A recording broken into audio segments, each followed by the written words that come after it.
तो दोस्तों, मैं आप सभी का हाथ जोड़कर स्वागत करता हूं अपने इस YouTube चैनल पर और मुझे पूरी उम्मीद है आप सभी बहुत अच्छे होंगे। तो दोस्तों, आज मैं फिर से आप सभी के लिए एक बेहद ही डरावनी कहानी लेकर हाजिर हुआ हूं। आज की जो कहानी है वो एक फॉरेस्ट ऑफिसर की है जिसकी नई नई ज्वाइनिंग होती है फॉरेस्ट डिपार्टमेंट में, और वह डिपार्टमेंट एक बहुत ही बड़े जंगल को कंट्रोल करता है। उस जंगल में क्या हो रहा है, उस जंगल के जानवरों को कोई परेशानी तो नहीं हो रही, या फिर कोई क्रिमिनल जो है वो उस जंगल का गलत फायदा तो नहीं उठा रहा, ये सारी बातें वह डिपार्टमेंट सुनिश्चित करता है। लेकिन जब नए फॉरेस्ट ऑफिसर की ज्वाइनिंग होती है तब उससे कुछ बातें कही जाती हैं। उससे कहा जाता है कि यह जंगल 20 किलोमीटर के एरिया में फैला हुआ है और इस जंगल में तरह तरह के जानवर हैं और तुम्हें बहुत सारी बातों का ख्याल रखना है। लेकिन जो सबसे जरूरी बात है वो ये है कि इस जंगल में तकरीबन 5 किलोमीटर का एक ऐसा एरिया है जहां पर किसी भी फॉरेस्ट ऑफिसर का जाना मना है और वहां पर तुम भी कभी मत जाना। मैं तुम्हें मैप के जरिए उस एरिया के बारे में बता देता हूं और ध्यान रहे कि अपनी लाइफ में जब तक तुम यहाँ पर ड्यूटी कर रहे हो उस एरिया में मत जाना, और अगर तुम जाते हो तो तुम्हारे साथ कुछ भी हो सकता है। जब ये बात फॉरेस्ट ऑफिसर को बताई जाती है तो उसे समझ नहीं आता कि आखिर उस इलाके में ऐसा क्या है, और एक रात पेट्रोलिंग करते हुए कुछ ऐसी स्थिति बन जाती है कि मजबूरन उस फॉरेस्ट ऑफिसर को उस इलाके में जाना पड़ता है। अब उसके साथ वहां पर क्या होता है, ये सारी बातें जानने के लिए कहानी को पूरा जरूर सुने। अपने जो हेडफोन से उन्हें लगा लीजिए क्योंकि अब कहानी में आप होने वाले हैं।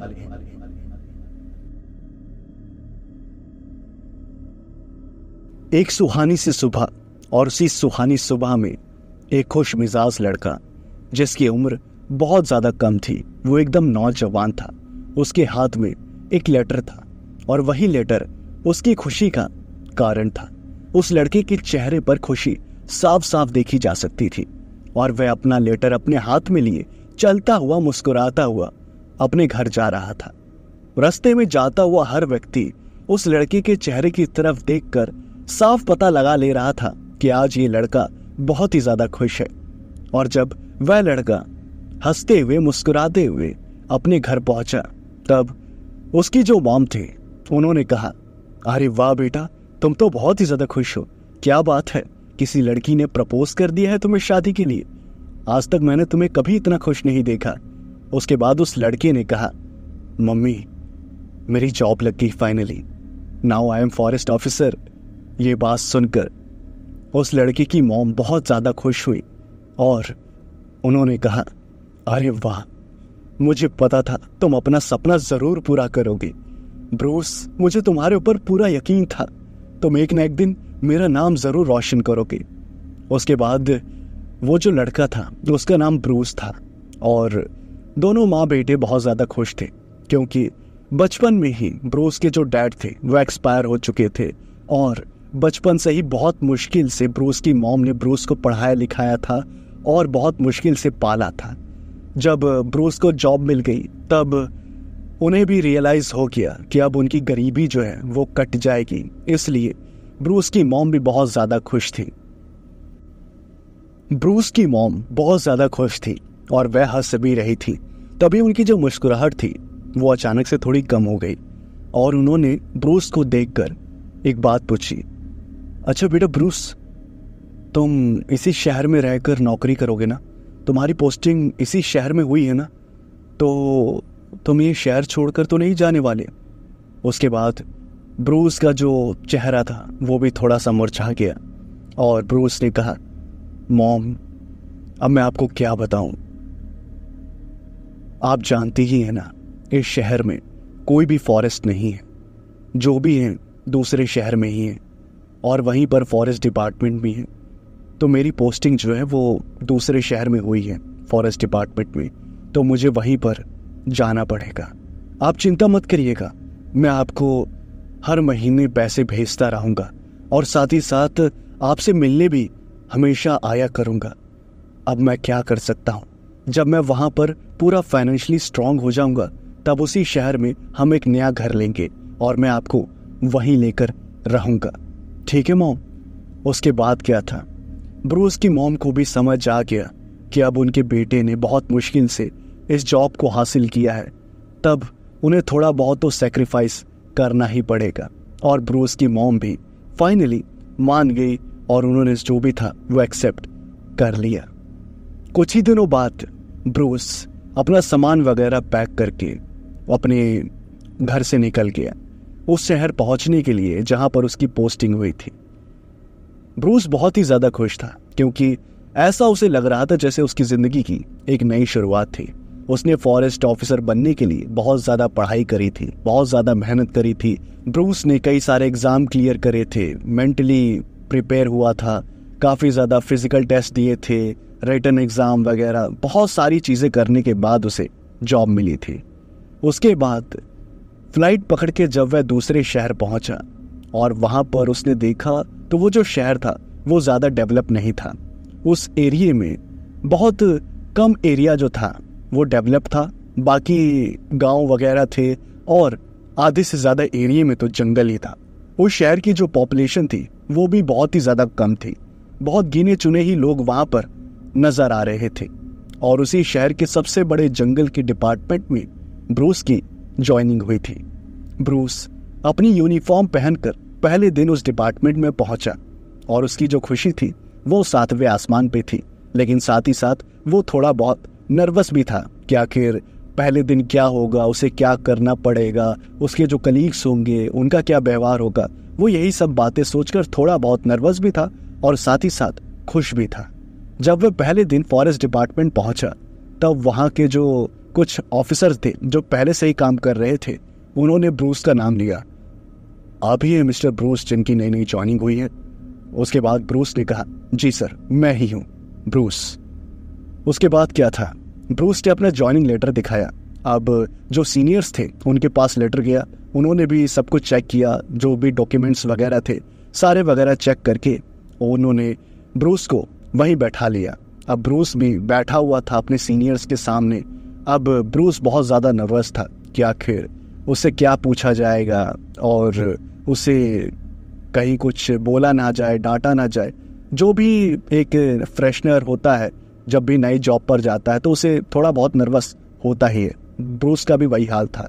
तभी वो जो सीनियर्स थे उन्होंने कहा, मिस्टर ब्रूस, सबसे पहले तो मैं आपको बधाई देता हूँ कि आप हमारे इस डिपार्टमेंट के एक नए फॉरेस्ट रेंजर हैं। आपने बहुत मेहनत करी है इस मुकाम तक पहुँचने में और मैं उस हिम्मत की दाद देता हूँ। तो मैं आपको ज़्यादा कुछ तो नहीं बताऊँगा क्योंकि आपके जितने भी एग्ज़ाम्स हैं, आपके जितने भी मार्क्स हैं वो सब बयां कर रहे हैं कि आप एक एक्सपर्ट फॉरेस्ट रेंजर बनने के काबिल हैं। आपको बेसिक चीज़ें बताने की मुझे कोई ज़रूरत नहीं लग रही है, लेकिन फिर भी अगर आपको ऐसा लगता है कि आपको थोड़ा बेसिक जानना चाहिए, थोड़ा और अपने ज्ञान में वृद्धि करनी चाहिए, तो मैं आपको वो सारी चीज़ें बता दूंगा। लेकिन जो मेन चीज़ है वो मैं आपको बताना चाहता हूँ। हमारा जो जंगल है आप इस मैप पर देख सकते हैं, तकरीबन 20 किलोमीटर के एरिया में फैला हुआ है।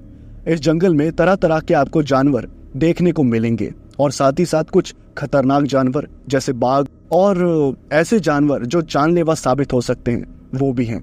इसलिए अगर आप किसी भी काम से जंगल में अकेले पेट्रोलिंग कर रहे हैं या फिर किसी भी काम से जंगल में अकेले इधर उधर घूम रहे हैं या अपना काम कर रहे हैं तो इस बात का खास ख्याल रखिएगा। यहाँ पर हर फॉरेस्ट रेंजर की ड्यूटी जो है वो डे के हिसाब से डिसाइड होती है और रोज जो है हमारे ऑफिसर्स को रात के वक्त इस जंगल में पेट्रोलिंग करनी पड़ती है। आपका जब डे आएगा तब आपको पेट्रोलिंग करने के लिए जाना पड़ेगा, इस बात का ख्याल रखिएगा। लेकिन जो सबसे ज़्यादा ज़रूरी बात है वो ये है कि आप समझ गए हैं कि इस मैप में 20 किलोमीटर का जो जंगल है वो आपको नज़र आ रहा है, बट ये जो एरिया है इस एरिया में आप नहीं जा सकते। इस बात को अपने दिमाग में अच्छे से बैठा लीजिएगा। ये जो एरिया है ये तकरीबन 5 से 6 किलोमीटर के दायरे में फैला हुआ है। मैं आपको मैप में ये पूरा एरिया दिखा रहा हूँ और समझा भी रहा हूँ। इस एरिया में मत जाइएगा। इस एरिया में जाना हर फॉरेस्ट ऑफिसर के लिए बैन है, ठीक है? बाकी आप कहीं भी जा सकते हैं, किसी भी जगह जा सकते हैं, बस इस एरिया में नहीं जा सकते। उसके बाद क्या था, ब्रूस के मन में सवाल उठ रहे थे कि आखिर उसे क्यों मना किया जा रहा है उस एरिया में जाने से। लेकिन अब उसकी नई नई ज्वाइनिंग थी और वो अपने सीनियर से ज़्यादा सवाल पूछने से भी हिचक रहा था, इसलिए उसने जो भी था हाँ में सर हिलाया और बोला, ठीक है सर, आपका जैसे हुक्म मिलेगा मैं वही काम करूंगा। उसके बाद क्या था, नॉर्मल वही काम वगैरह शुरू होने लगा। अब भाई ब्रूस ने पढ़ाई वगैरह करी थी फॉरेस्ट ऑफिसर बनने के बाद क्या होता है, कैसे करना पड़ता है, तो उसे कुछ ज़्यादा सीखने की ज़रूरत नहीं थी। वो नॉर्मली अपना जो काम वगैरह होता है वो करने लगा। धीरे धीरे दिन बीते और वह दिन आया जो पेट्रोलिंग का दिन था। उस रात ब्रूस को पेट्रोलिंग करने के लिए जाना था। पेट्रोलिंग करने के लिए फॉरेस्ट डिपार्टमेंट के बाहर तकरीबन 10 से 15 जीप जो थी वो खड़ी थी और हर ऑफिसर को एक जीप दी गई और उसे एक इलाका दिया गया जहां पर उसे पेट्रोलिंग करनी थी और ध्यान देना था। और उन्हीं में से एक था ब्रूस। ब्रूस को फिर से समझा दिया गया कि तुम जिस इलाके में जा रहे हो वो इलाका उस इलाके से बहुत ज़्यादा पास है जहां पर जाना बैन है, इसलिए तुम उसी इलाके में रहना जो नॉर्मल है। जैसे ही तुम उस इलाके के पास पहुंचो तो वहां से वापस लौट आना, और हाँ, कुछ भी गड़बड़ दिखती है तो ये वॉकी टॉकी तुम्हारे पास है, तुरंत हमसे कांटेक्ट करना, हम वहां पर आ जाएंगे और घबराना मत बिल्कुल भी, ठीक है। उसके बाद क्या था, ब्रूस को अकेले ही जीप लेकर भेज दिया गया उस इलाके में और ब्रूस भी अपने आप को डिपार्टमेंट में साबित करना चाहता था। वह दिखाना चाहता था कि वह एक बहुत ही बहादुर और अच्छा फॉरेस्ट ऑफिसर है और उसे किसी की भी मदद की जरूरत नहीं है। पेट्रोलिंग करते करते एक चौकन्नी नजर रखते हुए ब्रूस अपनी जीप में आगे बढ़ रहा था। उसकी जीप की जो आवाज थी वो दूर दूर तक सुनाई दे रही थी और उस जीप में ब्रूस अकेला बैठा हुआ था। उसके पास में थी एक राइफल जो उसे अपनी सुरक्षा के लिए दी गई थी। पहली बार ब्रूस पेट्रोलिंग कर रहा था और उसे एक नया अनुभव मिल रहा था। सुबह के समय तो जंगल काफी ज्यादा सुंदर दिखता था ब्रूस को, लेकिन रात के समय वह जंगल बहुत ज्यादा डरावना दिखने लगा था। तभी अचानक से एक झाड़ी जो थी वो हिलने लगी। अब ब्रूस अपनी बंदूक पर हाथ रख रहा था कि कहीं कोई खतरनाक जानवर ना हो। तभी उसने अपनी जो गन थी वो आसमान में फायर करी ताकि जो कोई भी जानवर हो वो डर के गाड़ी से दूर हो जाए और हमला वगैरह ना करे। और ऐसा ही हुआ। ब्रूस ने जैसे ही फायर किया आसमान में तो उसने देखा कि झाड़ी में एक बाघ छुपा हुआ था और वह बाघ बहुत ही ज्यादा दिखने में बड़ा और विशालकाय था। उस बाघ का जो वजन था वो तकरीबन 400 से 500 किलो हो सकता था और वह बाघ गन की जो आवाज थी फायरिंग की वो सुनकर वहां से चला गया। उसके बाद अपनी जीप में ब्रूस आगे बढ़ने लगा। ब्रूस को जितना एरिया दिया गया था ब्रूस उसी एरिया में पेट्रोलिंग किए जा रहा था और वो बहुत ज्यादा थक रहा था और बोर भी हो रहा था क्योंकि कुछ था ही नहीं करने के लिए।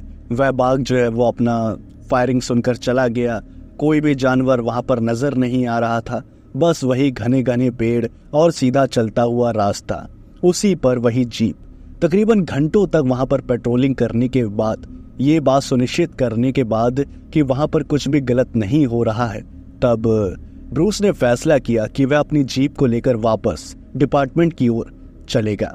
और वो ऐसा ही कर रहा था क्योंकि आगे का जो एरिया था वहां पर उसके सीनियर्स ने पहले ही बता दिया था कि वहां जाना बैन है और वो वहां पर जाकर अपने सीनियर्स को नाराज नहीं करना चाहता था। इसलिए उसने अपनी जो जीप थी उसे वहां से मोड़ लिया और वह रिटर्न होकर डिपार्टमेंट की ओर बढ़ रहा था।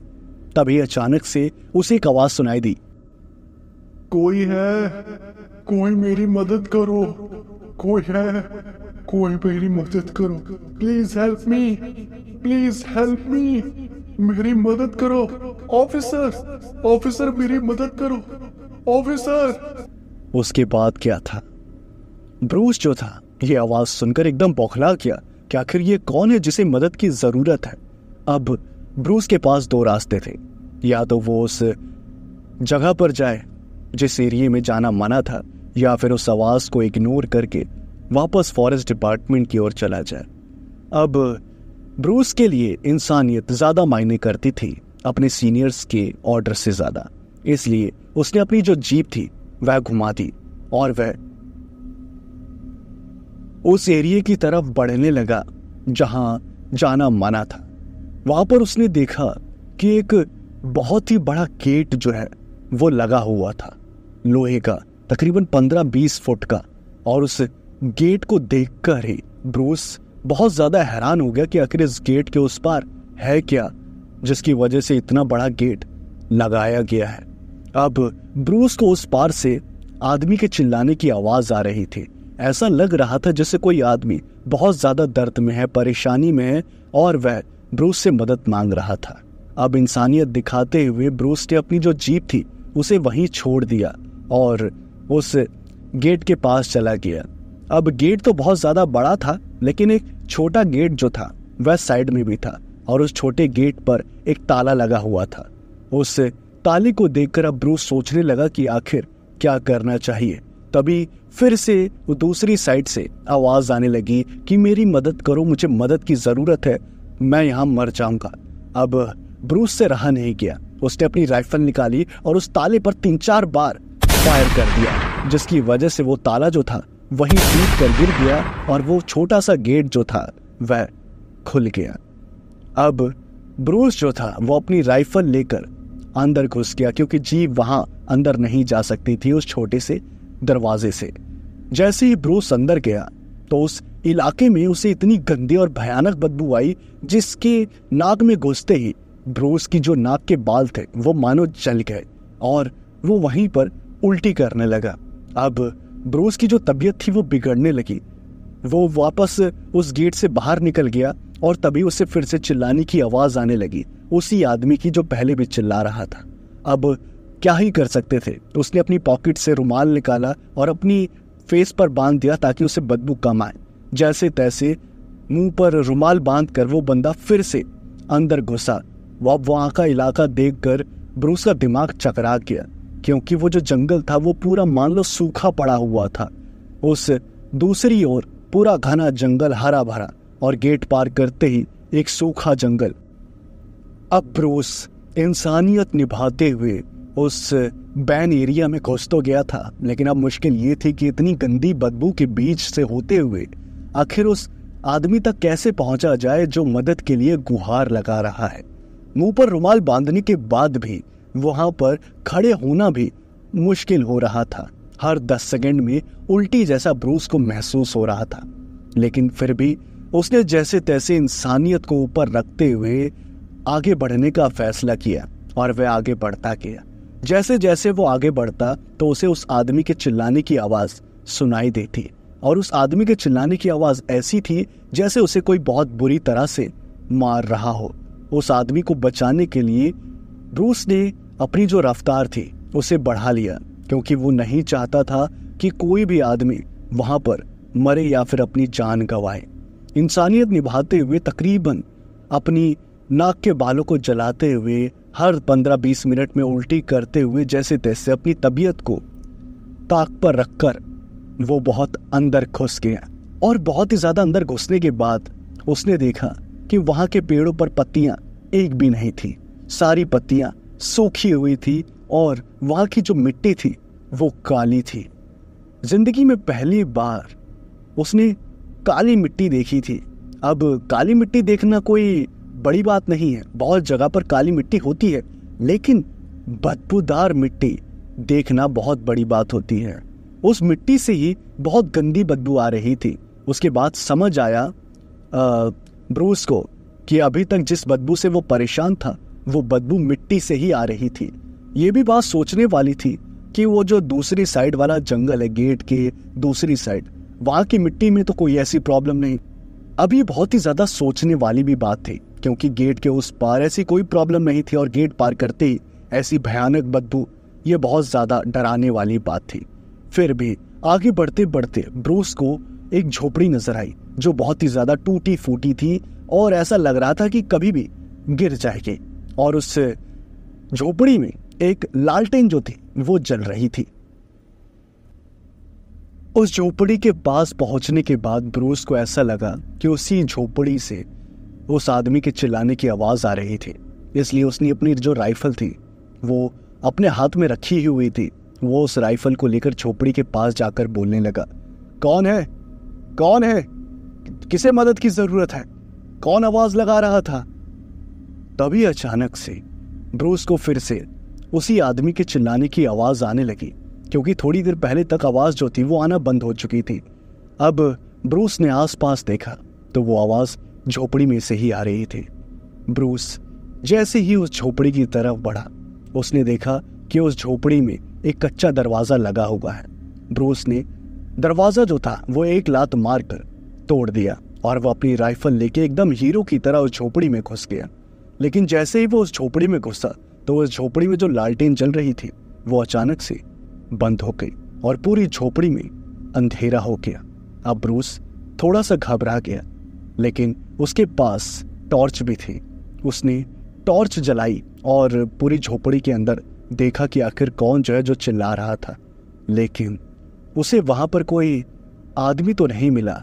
लेकिन जो उसे देखने को मिला वो बहुत ज्यादा डरावना और भयानक था। उसने देखा कि उस झोपड़ी के अंदर इंसान के कटे हुए अंग रखे हुए थे और साथ ही साथ उस झोपड़ी में इंसान के कटे हुए सर भी थे। वहां पर दर्जनों लाशें जो थी वो कटी फिटी पड़ी हुई थी। कहीं पर इंसान का हाथ पड़ा हुआ था, कहीं पर इंसान का सर फुटबॉल की तरह पड़ा हुआ था और उस झोपड़ी में कुछ भी नहीं था, सिर्फ और सिर्फ इंसान की कटी फिटी लाशें। जब टॉर्च की मदद से उसने ये सब देखा और उसे बदबू आई, तब उसने खून की जो उल्टी थी वो उसी झोपड़ी में कर दी और वो तुरंत उस झोपड़ी से बाहर निकला।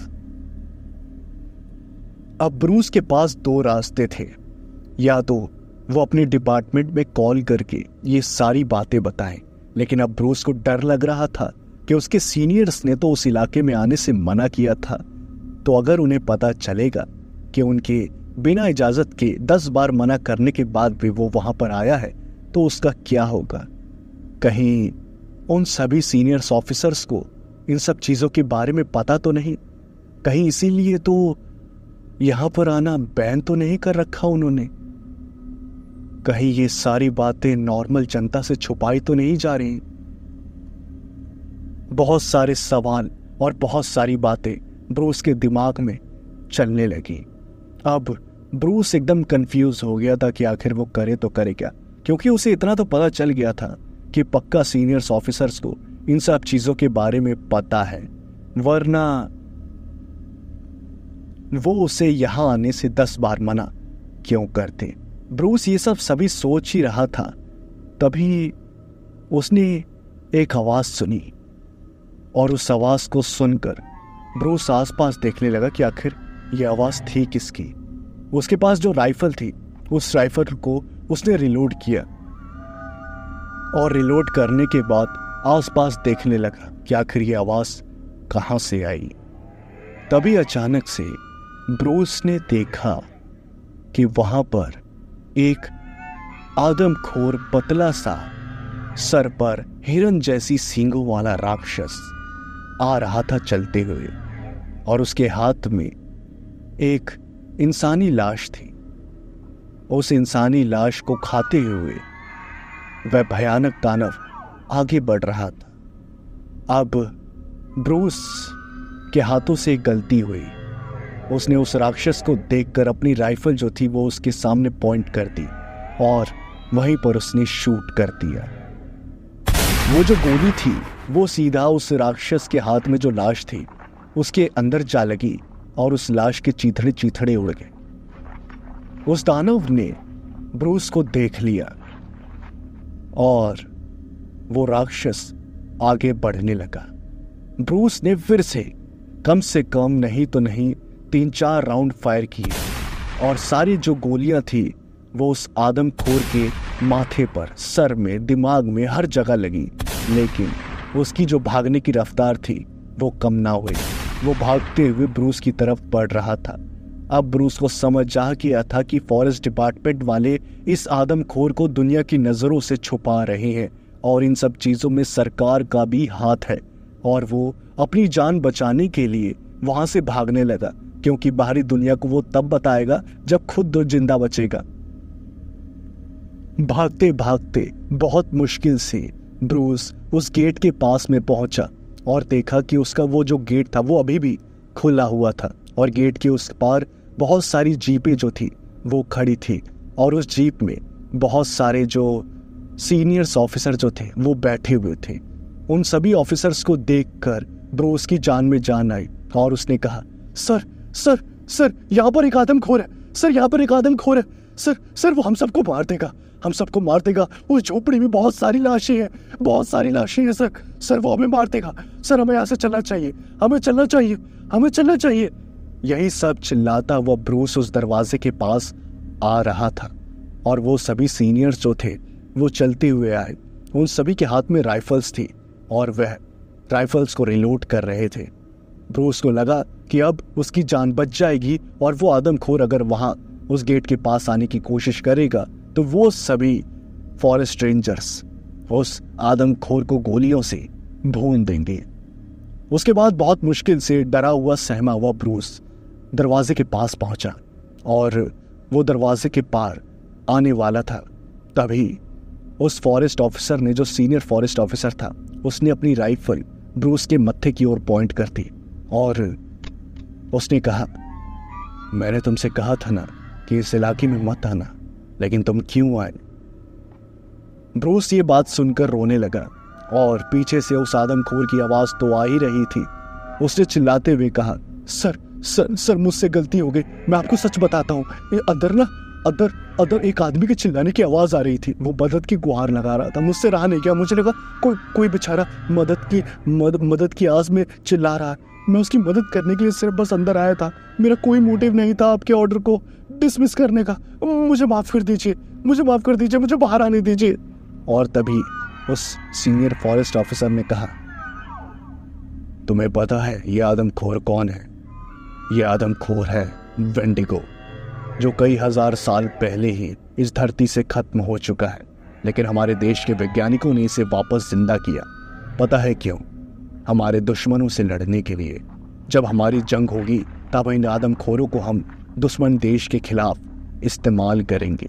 लेकिन ये सारी चीज़ें इंसानियत के खिलाफ हैं और अगर बाहर ये सब चीज़ें पता चल गई कि हमारी सरकार ये सब कर रही है तो बाहरी लोग बगावत कर सकते हैं।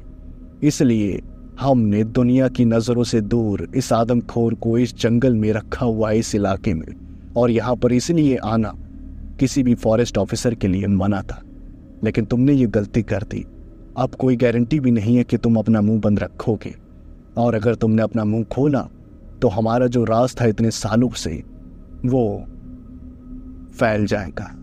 वैसा हम नहीं चाहते, इसलिए अब तुम्हें इस दुनिया से जाना पड़ेगा। अलविदा।